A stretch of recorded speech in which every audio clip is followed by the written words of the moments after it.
See enough and write it down, I tell myself. And then some morning when the world seems drained of wonder, someday when I am only going through the motions of doing what I am supposed to do, which is right.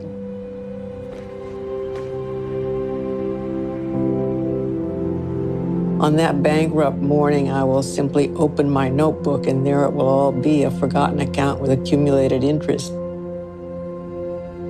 Paid passage back to the world out there.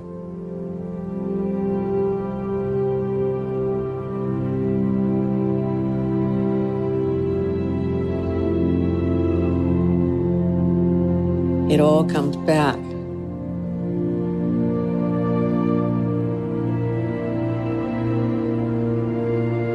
Remember what it is to be me.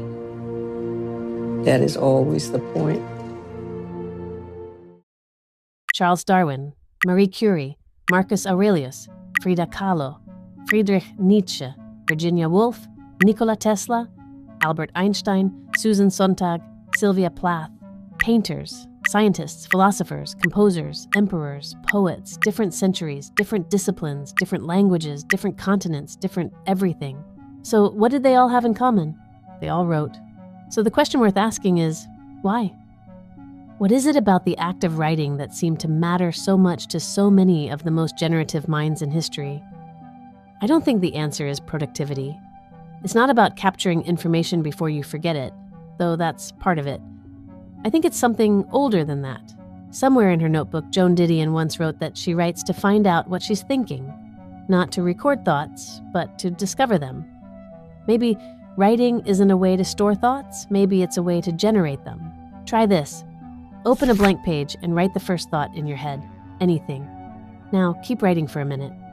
What usually happens is strange. You start with one thought, and suddenly 5 others appear. It's almost like writing pulls thoughts out of hiding.